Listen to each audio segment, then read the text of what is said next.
세대주의 종말론이라는 사상이 과거 한때 굉장히 유행했었습니다. 그 내용이 이제 종말에 앞서서 휴거가 일어나고 휴거받은 사람은 천상에서 예수님과 천국 잔치를 하고 지상에서는 그동안 이제 지구 최후의 전쟁인 아마겟돈 전쟁이 일어나고 그리고 유럽은 하나로 통합되어서 그 안에서 적그리스도가 이제 탄생하고 사람들의 몸속에 666이라는 짐승의 표를 받지 않으면 식량도 배급받지 못하고 뭐 굶어 죽어야 한다. 그 짐승의 표를 이제 바코드라고 막 이야기를 했었죠. 그래서 당장 내일이라도 휴거가 일어날 것처럼 굉장히 이렇게 급박하게 이야기하곤 했었습니다. 그래서 저는 어린 마음에 그런 미래가 다가오는 게 두려웠습니다. 안 좋은 일이 일어나면 혹시 어린 마음에 야 이거 종말의 징조인가 하는 생각을 하곤 했었죠. 종말을 멸망으로 생각하기 때문에 이 단어가 주는 원초적인 공포와 두려움과 불안이 있습니다. 내일 지구가 멸망한다 라고 하면 가장 먼저 무엇을 하시겠습니까? 아마 많은 사람들이 야 왜? 언제? 어디서 그런 일이 일어날 거야? 라고 물을 것입니다. 사람들은 종말을 생각하면 원초적인 공포가 있고요. 그리고 두려움이 있고 그리고 때와 시기, 징조를 먼저 알고 싶어 합니다. 한 10여 년 전인 것 같아요. 홍해선이라는 이단이 하나님이 자신에게 직통계시를 주셨는데 한국 전쟁이 다시 일어난다 라는 겁니다. 그래서 사람들을 미혹했는데 서울 곳곳에 북한이 이미 땅굴을 다 파놨고 이 땅굴에서 북한군이 막 쏟아져 나와서 대한민국이 멸망한다. 이런 말도 안 되는 이단이었는데요. 이 이단에 빠졌던 교회가 좀 몇몇 있었습니다. 은정 지역의 한 교회도 마찬가지였는데요. 그 목사님과 사모님이 이 홍해선이라는 이단에 미혹을 당해서 이 목사님과 사모님이 또 성도들을 미혹합니다. 야 전쟁 나면 다 죽는데 우리 모든 재산을 다 처분해서 피난 가자. 그래서 실제로 성도님들이 집도 팔고 직장도 그만두고 해서 전쟁이 곧 일어나니까 재산을 한 곳으로 다 모아서 필리핀의 한 섬으로 다 같이 피난을 갔습니다. 거기서 이제 공동체 생활을 합니다. 그런데 이 소식이 그 교회가 속했던 노회에 알려졌고 목사님들이 피해자 가족들과 이 섬을 찾아내서 다시 한국으로 데리고 온 사건이 있었습니다. 제가 당시 사역했던 교회가 같은 노회였었거든요. 그때 사역했던 담임 목사님이 비산대책위원회 위원장으로 이제 활동하시면서 이제 다시금 그 성도들에게 성경적인 구원과 종말에 대해서 다시 교육해서 이분들이 미혹에서 벗어났던 일이 있었습니다. 두려움과 불안을 이용해서 미혹합니다. 미혹은 무엇에 홀려서 정신을 차리지 못한다라는 의미거든요. 그러면 야 왜 이렇게 말도 안 되는 이야기에 넘어가 라고 할 수 있겠지만 우리도요 정말 이해가 안 되는 너무나 어이없이 엄청나게 큰 실수를 했을 때 우리도 그렇게 생각을 하죠. 야 내가 뭔가에 홀렸었나? 뭐 이런 생각을 합니다. 종말을 모르면 두려움에 사로잡히고 두려움에 사로잡히면 반드시 미혹당합니다. 미혹의 또 다른 특징은요. 때와 시기 징조에 집착하게 만들어서 하나님과의 관계를 놓치게 합니다. 그래서 우리가 미혹당하지 않으려면 제일 중요한 것이 하나님께서 말씀하시는 종말에 대한 바른 지식과 건강한 재림 신앙이 있어야 합니다. 특히 오늘날과 같은 시대는 더욱 그렇죠. 전쟁은 교과서에서만 배우던 것인 줄 알았는데 실제 지금 우리가 사는 이 시대에 전쟁이 일어나고 있습니다. 제3차 대전 이야기가 나오고 핵무기 이야기가 나옵니다. 지구온난화로 인해서 빙하가 녹고 대홍수가 일어나고 쓰나미가 일어나고 지구 표면 온도가 몇 도 이상 올라가면 지구가 어찌 된다라고 하고 기의상을 실시간으로 체험하잖아요. 이러한 모든 것들을 미혹의 도구로 사용될 수 있습니다. 그런데 이러한 것들은 우리가 무서워할 신호가 아니라 우리가 준비해야 될 신호거든요. 이것은 다음 주에 조금 더 자세히 나누도록 하겠습니다. 그래서 우리가 홀리지 않으려면 정신 단단히 붙잡고 살아야 하는데 정신만 차리고 사는 것은 부족하죠. 가장 중요한 것은 하나님께서 종말에 관해서 어떻게 말씀하시는가. 그래서 오늘 예수님께서 말씀하시는 종말에 대한 은혜를 함께 나누고자 합니다. 예수님 믿는 사람들은 재림 소망을 가지고 산다라고 말합니다. 재림 소망은 예수님께서 이 땅에 재림하신다라는 믿음입니다. 그래서 우리는 예수님의 재림을 기다립니다. 마라나타의 신앙이죠. 주 예수여 어서 오시옵소서. 재림 소망을 가지고 산다는 것은요, 예수님께서 열처녀 비유에서 말씀하셨듯이 항상 기름을 준비하는 태도, 언제나 예수님의 재림을 기다리기 때문에 영적으로 깨어있는 삶을 살려고 노력하는 삶의 태도와 자세입니다. 또한 주님이 다시 오시기 전까지 땅끝까지 복음을 전하고자 하는 선교적 삶을 살아갑니다. 그리고 재림 소망은 로마서 8장 18절에 보면 현재의 고난을 장차 우리에게 나타날 영광과 비교할 수 없도다 라는 말씀을 붙잡고 현재의 고난을 인내와 소망으로 견디게 하는 힘이 됩니다. 이 말을 다른 말로 하면 우리의 신앙은 종말론적 신앙이라는 것입니다. 예수님 안 믿는 사람들은 인간의 죽음은 곧 끝이라고 생각을 하죠. 단절이라고 생각합니다. 그런데 예수님 믿는 사람들에게 있어서 죽음은 영생의 시작입니다. 죽음은 끝이 아니라 새로운 시작이라는 것이죠. 우리가 종말에 대한 이미지를 재정립해야 되는데 같은 의미로 우리에게 있어서 종말은요, 곧 예수님의 재림입니다. 그렇다면 예수님의 재림이 공포와 두려움, 불안입니까? 우리에게 있어서 예수님의 재림이 공포와 두려움, 불안은 아니지 않습니까? 예수님께서 재림하시는 것이 두렵습니까? 언제 재림하실까 불안하신가요?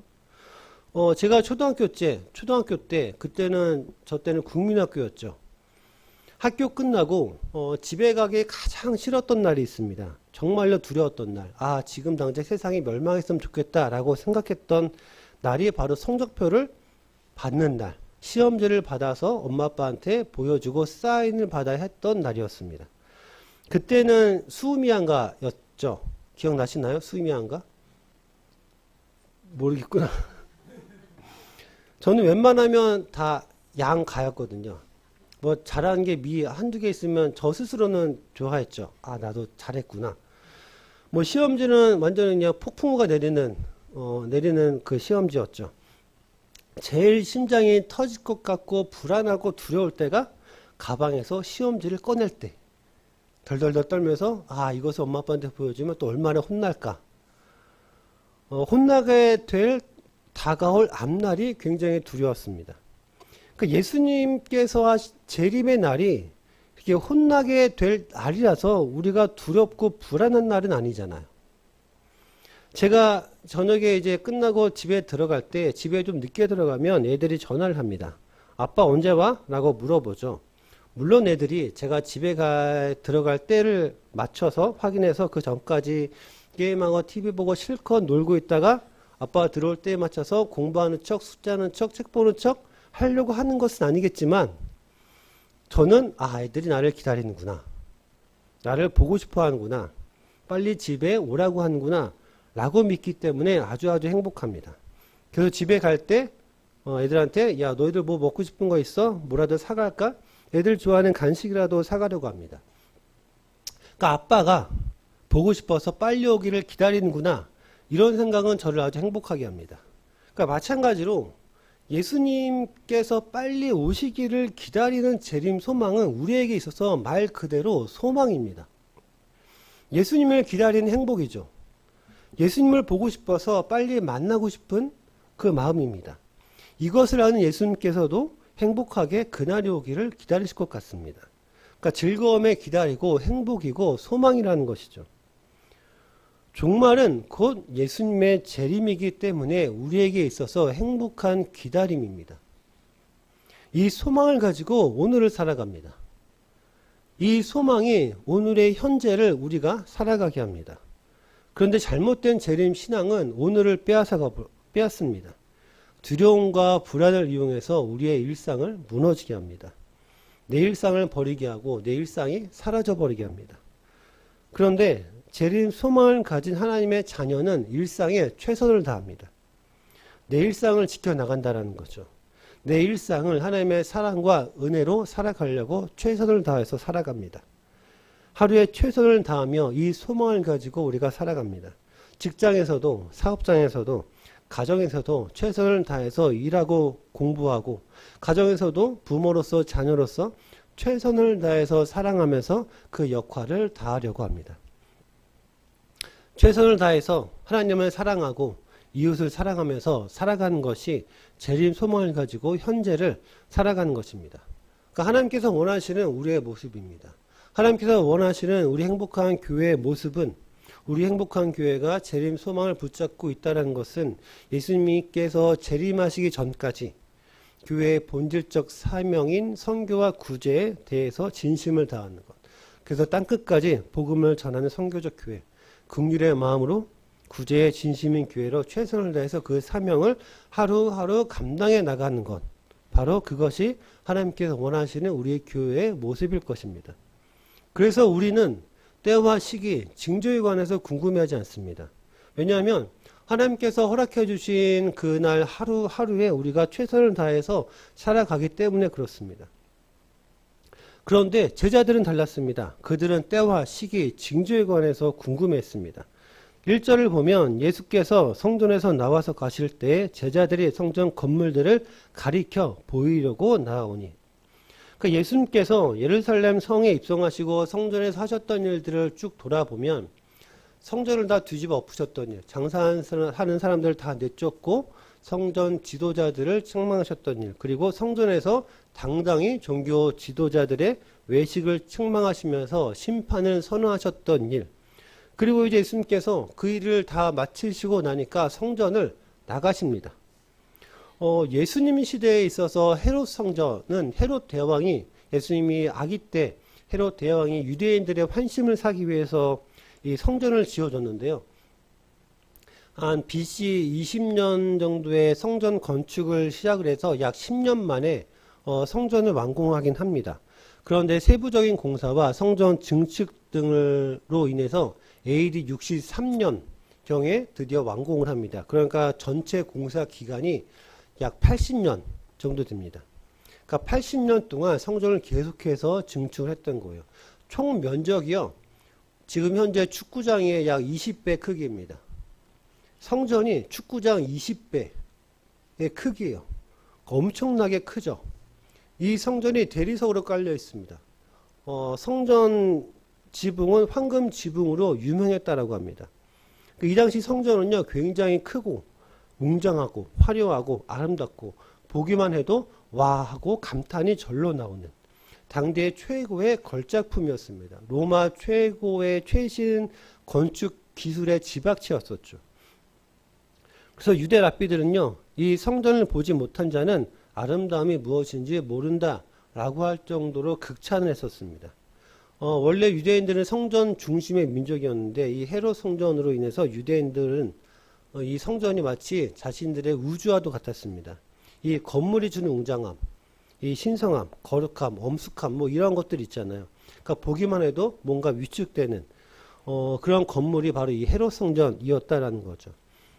제자들이 예수님 이렇게 아름답고 웅장한 우리 유대 민족의 자부심이 성전을 좀 보시라는 겁니다. 이 웅장하고 거대한 성전이 우리를 지켜주지 않겠습니까? 라는 인간적인 안도감 때문이었습니다. 하나님이 없는 성전은 너희 집이 되었기 때문에 아무리 거대하고 화려해도 인생의 보호막이 될 수 없습니다.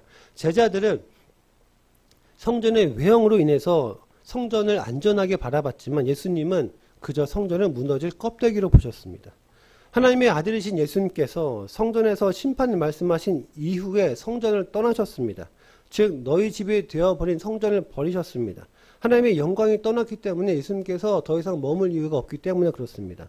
떠나시면서 2절 말씀을 하세요. 대답하여 이르시되 너희가 이 모든 것을 보지 못하느냐? 내가 진실로 너희에게 이르노니 돌 하나도 돌 위에 남지 않고 다 무너뜨려지리라. 그러니까 예수님께서 제자들에게 너희가 이 모든 것들을 보지 않았느냐? 너희가 성전에서 벌어졌던 참상을 보지 않았느냐? 그들의 외식을 보지 않았느냐?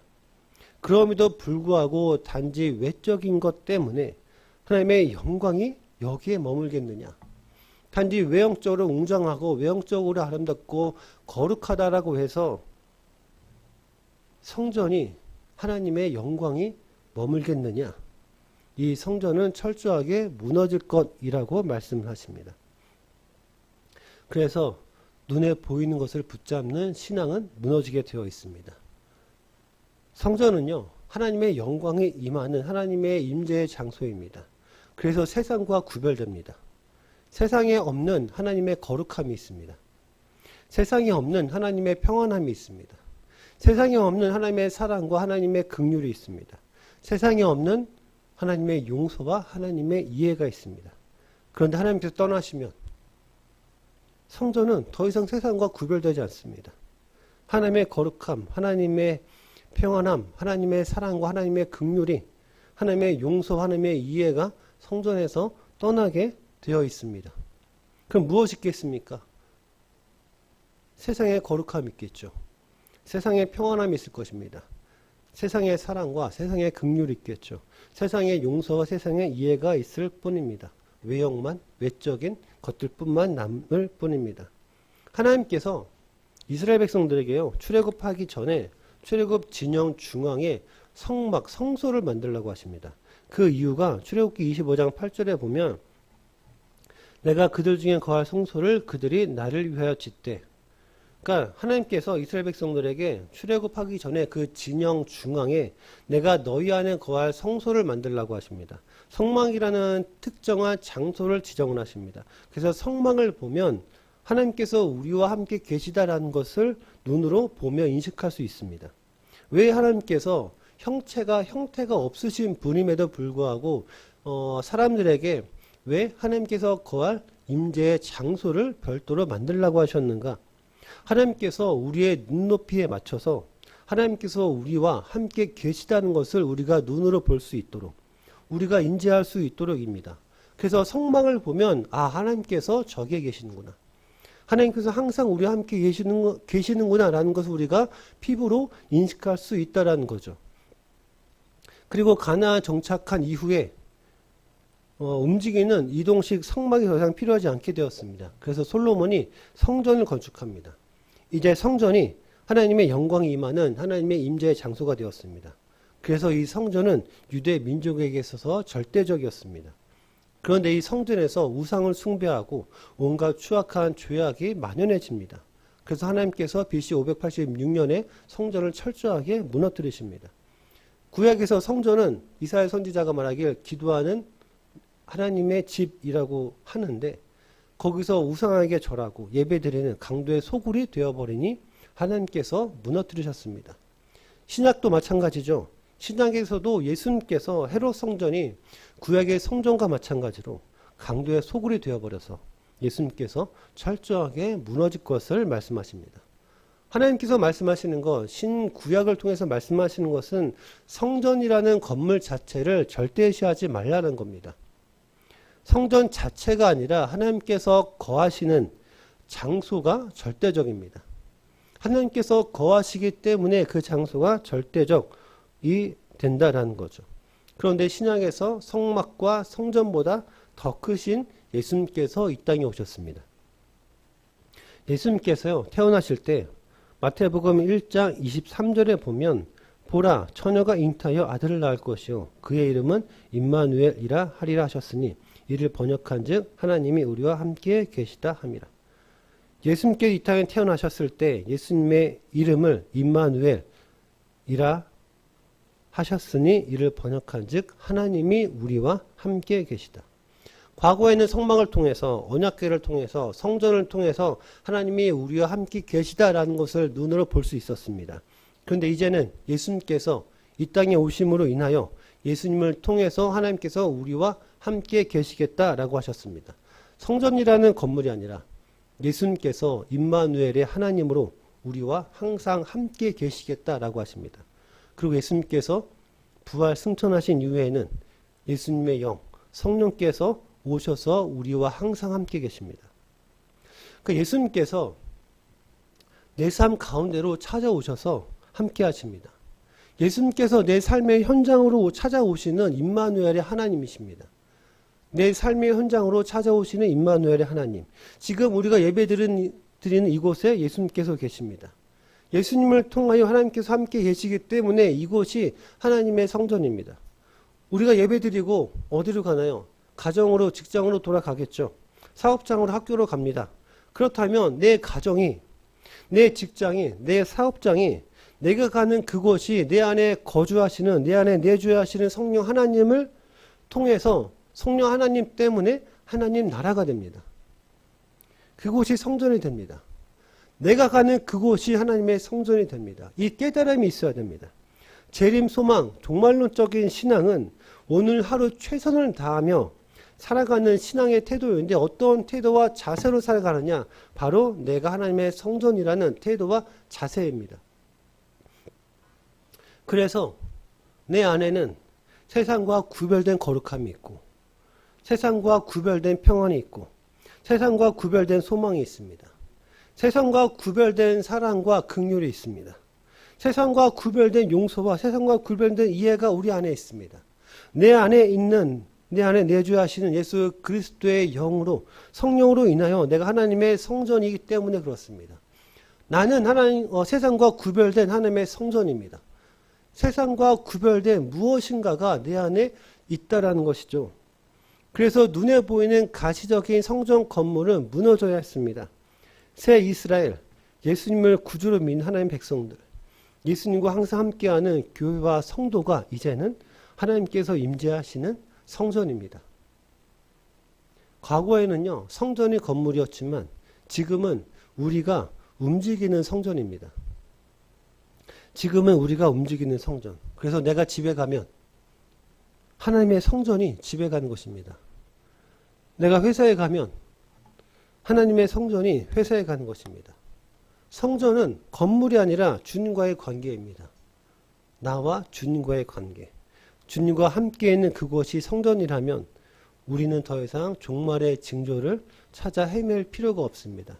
종말의 때와 시기, 징조로 우리가 미혹당할 일은 없을 것이라는 거죠. 왜냐하면 예수님께서 지금도 나와 함께 계시기 때문에 그렇습니다.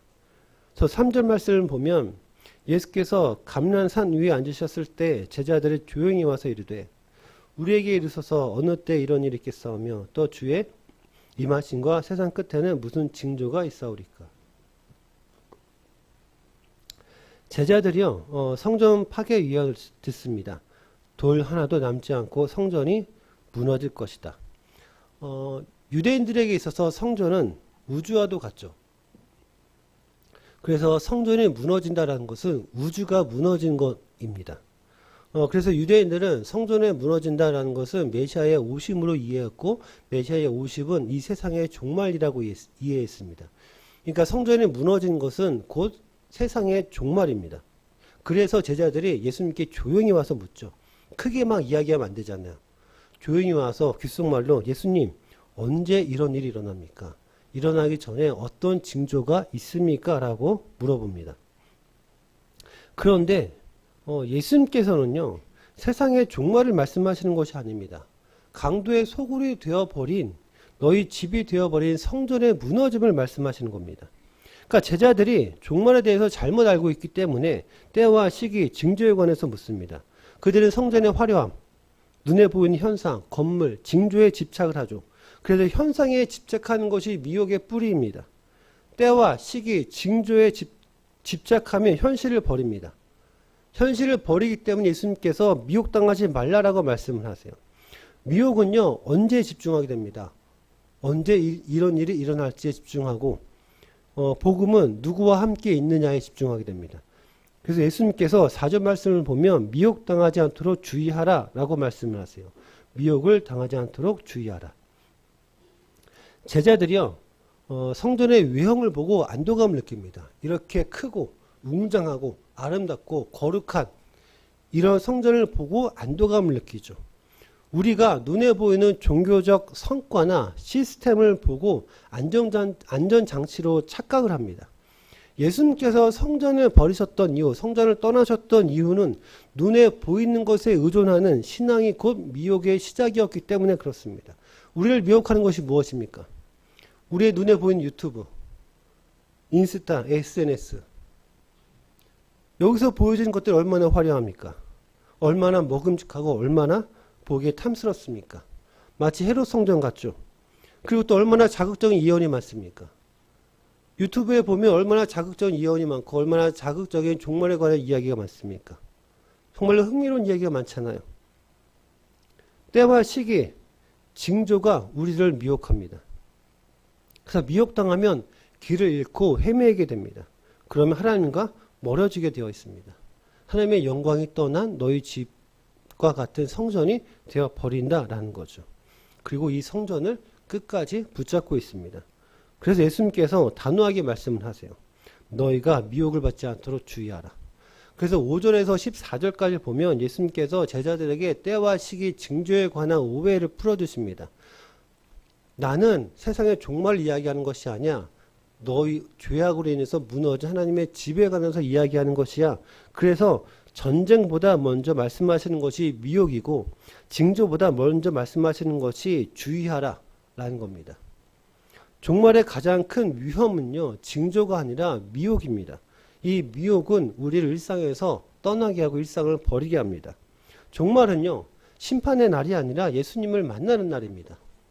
종말은 심판의 날이 아닙니다. 예수님을 만나는 날. 우리가 이 점을 확실하게 재정립해야 됩니다. 화려하지만 하나님의 영광이 떠난 건물로서의 성전은 무너져야 합니다. 그러나 우리 안에 세워진 예수님이라는 성전은 영원합니다. 이단들이요, 불안과 두려움을 위해서 일상을 버리게 하고 유혹할 때 우리는 당당히 선포해야 됩니다. 나는 하나님의 움직이는 성전으로서 주님을 기다리는 재림 소망을 가지고 오늘 하루에 최선을 다하며 살아간다 라고. 오늘 내가 있는 가정과 직장과 교회가 주님의 통치가 임하는 성전입니다. 징조를 찾아 헤매는 신앙이 아니라 오늘 내 삶에 임재하신 주님과 함께 오늘 하루를 건강한 재림 소망을 가지고 살아가시기를 축원드립니다. 종말은요, 언제 일어나는 사건이 아닙니다. 누구와 함께 살아가느냐의 문제입니다. 예수님이 재림하시면 우리는 예수님과 영원히 살아가게 될 것입니다. 그래서 징조를 붙잡으면 우리는 미혹됩니다. 그러나 우리는 임마누엘의 하나님을 붙잡고 오늘을 살아갑니다. 징조를 붙잡으면 미혹되고 임마누엘 하나님을 붙잡으면 오늘을 살아갈 수 있습니다. 성전은 무너집니다. 그러나 우리 안에 계신 예수님은 무너지지 않습니다. 그러므로 우리는 종말을 두려워하는 사람이 아니라 오늘을 살아가는 움직이는 하나님의 성전입니다. 우리는요, 종말을 기다리는 사람이 아닙니다. 예수님과 함께 살아가는 사람입니다. 예수님과 함께 살아갈 날을 소망하는 사람들이라는 거죠. 그래서 우리는 오늘을 두려워하지 않습니다. 이 고백으로 오늘을 살아가는 저와 여러분들이 되기를 주님의 이름으로 축원드립니다. 그래서 오늘은요, 이번 주는 주보를 보시면 예배 순서 옆 페이지에 보통 설교 요약을 넣습니다. 그런데 이번 주는 특별 미션으로 나는 움직이는 성전입니다 라는 것을 마련했습니다. 주보를 보시면 순서 옆 페이지에 보면 나는 움직이는 성전입니다. 그래서 1단계가 자부심과 책임감으로 하루를 시작하는 아침, 성전 개장 선언입니다. 우리가 아침에 눈을 뜨자마자 나 자신에게 이렇게 선포하는 것입니다. 오늘 나는 하나님의 영광이 머무는 거룩한 성전입니다. 주님, 오늘 제가 가는 모든 곳이 하나님의 나라가 되게 하여 주옵소서. 이 기도로 이번 주는 하루를 시작하도록 하겠습니다. 그리고 2단계를 보면 재림신앙이 현실에 대한 최선임을 경험하는 낮입니다. 거룩한 일상의 직무를 하는 날이죠. 그래서 직장에서, 학교에서, 가정에서 내가 하는 일이 그냥 일상적으로 매일 하는 일이 아니라 성전 봉사라고 생각하시길 바랍니다. 그래서 가장 하기 싫은 일 하나를 주님께 예배드리듯 최선을 다해서 마무리할 수 있도록 그렇게 우리가 낮 시간을 보냅니다. 그리고 오후에는요, 나를 통해 주님의 임재가 흘러가는 오후입니다. 성전의 향기 전하기. 성전에는요, 세상과 구별된 장소이기 때문에 세상에 없는 사랑과 긍휼이 있습니다. 내 주변에 무너진 마음을 가진 사람에게 다가가서 지쳐 보이는 동료나 이웃에게 따뜻한 음료 한 잔이나 혹은 오늘 고생 많으셨습니다 라는 진심 어린 격려의 말 한마디 전했으면 합니다. 그리고 4단계를 보면 주님의 음성에 집중하여 보내는 평안한 저녁입니다. 영적 정화 작업. 우리를 미혹하는 자극적인 정보로부터 나를 보호합니다. 유튜브나 SNS 등이죠. 우리 자기 전까지 핸드폰 하는 경우 많잖아요. 침대에서 누워서 이제 유튜브 보거나 하는 경우 참 많죠. 그래서 자기 전 30분, 1시간 전에는 핸드폰을 내려놓고 오늘 나를 지켜주신 임마누엘의 하나님께 감사 기도 드리는 시간입니다. 그래서 그 기도를 통해서 오늘 하루를 마무리하는 그런 이제 이번 주 특별 미션입니다. 우리가 하루하루 이렇게 나는 하나님이 움직이는 성전입니다. 라는 미션을 통해서 그날 하루가 하나님으로 시작해서 하나님으로 마무리하는 그런 한 주가 되기를 소망합니다. 우리 찬양하고 기도하실 텐데요. 우리가 오늘 살아간다는 것, 주님께서 새롭게 허락해 주신 하루를 살아간다는 것입니다. 그 하루가 하나님의 은혜와 소망 임한 하루, 기도하는 하루, 그리고 주님께 다가간 하루가 되기를 소망합니다.